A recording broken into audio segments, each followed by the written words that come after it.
isu spesial dari media Islamnet dengan format internet live streaming. Dan masih bersama saya juga Bunga Intan dan Ustazah Insinyur Latifah Musa. Buat Anda yang baru bergabung, top isu kali ini mengangkat benarkah kiamat tahun 2012? Ini isunya ya.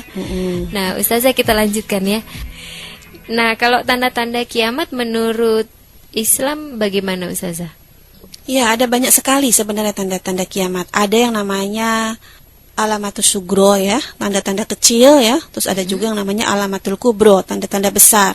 Nah, salah satu tanda kecil ya dari kiamat adalah diutusnya Rasulullah Muhammad SAW. Nah, ini juga ada nabi terakhir. Ini menunjukkan berakhirnya nubuwah dan risalah. Karena sesudah Rasulullah Muhammad SAW tidak akan ada lagi nabi dan rasul. Dan ini sudah menunjukkan tanda dekat hari kiamat ketika Rasulullah diutus ini. Nah, itu salah satunya. Tanda-tanda kecil yang lain ya misalnya seperti orang berlomba-lomba membuat bangunan yang tinggi ya, dan banyak lagi ya, ada gempa-gempa dan sebagainya ya. Nah, ada lagi tanda-tanda yang besar seperti misalnya, ya ini alamatul kubronya adalah terbitnya matahari dari arah barat. Kalau sekarang kan dari arah timur, nanti kalau dari arah barat itu sudah mau kiamat, berarti sudah ya bukan hampir, mungkin ya kiamat itu ya. Kemudian juga sebelum itu digambarkan ya akan ada perang besar, yang salah satunya adalah perang di akhir zaman melawan Yahudi. Ini salah satu tanda besar sebenarnya. Kalau kaum muslimin berperang melawan Yahudi, itu menunjukkan akan dekat dengan kiamat. Tapi ini perang besar ya, yang kemudian akan tegak khilafah. Ya, ini ada salah satu hadis yang menggambarkan akan tegak khilafah ala minhaji nubuwah, yang sesudah itu kemudian ada masa kemunduran lagi. Nah, masa kemunduran itulah nanti akan menemui yang namanya hari kiamat. Jadi di dalam hadis-hadis ada yang misalnya tanda-tanda kiamat munculnya seorang pemimpin kaum muslimin yang nanti akan memimpin kaum muslimin berperang melawan Yahudi ya. Dan ini terjadi kemenangan demi kemenangan, yang ini akhirnya membuat gembong kejahatan dunia yang namanya Dajjal ya, itu keluar dari persembunyiannya. Ini hadis, dan langsung memimpin seluruh Yahudi karena dia adalah pemimpin Yahudi untuk memerangi Al-Mahdi.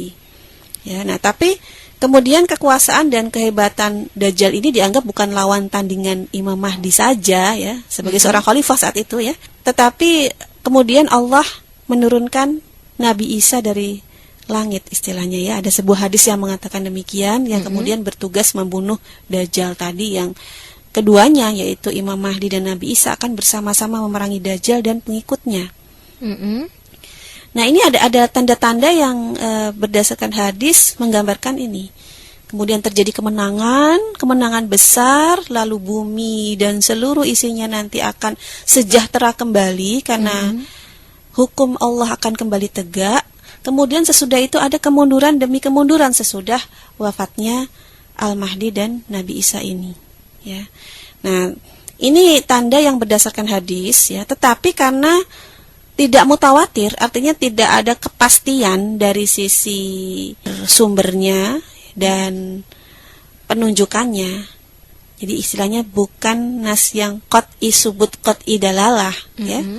Tidak seperti Al-Qur'an. Maka keyakinan terhadap pemberitaan ini, keyakinan kaum muslimin terhadap pemberitaan ini tidak sampai derajat qat'i gitu.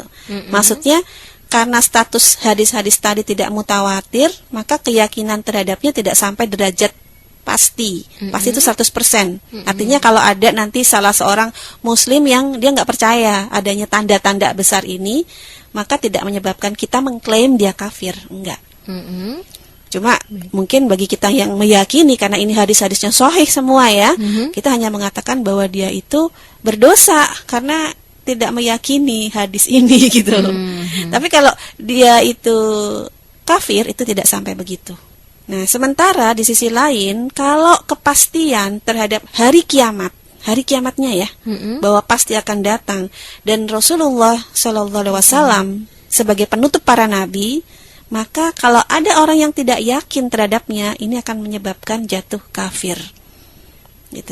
Jadi istilahnya begini, yakin nggak sih akan kiamat? Yakin, pasti kiamat akan datang. Tapi apakah betul tahun 2012 atau misalnya tahun 4012 misalnya?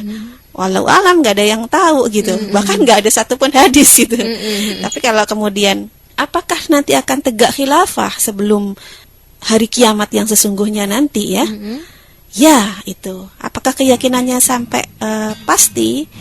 Ya tentu tidak sama seperti meyakini Al-Quran. Tetapi kita harus, yaitu tanda-tandanya gitu. Di negeriku ada pencuri, pasang badan bela senturi, uang amblas dibawa lari, nasabahnya mati berdiri. Di negeriku ada pejabat, paling tak kuat sama suap, uang rakyat pasti disunat, jadi budak si cukong kakak.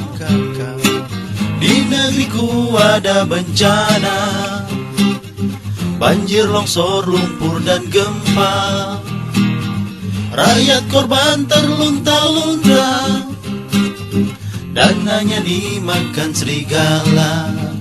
Ketika kezaliman merajalela menutupi bumi di mana jua, ketika penguasa tak punya rasa menyakiti rakyat tak kenal lelah, ketika kezaliman merajalela menutupi bumi di mana jua, ketika penguasa tak punya rasa menyakiti rakyat tak kenal lelah, saatnya tampil umat yang adil, saatnya tampil pemimpin adil, saatnya tampil sistem yang adil, saatnya tampil dunia yang adil, saatnya tampil umat yang adil, saatnya tampil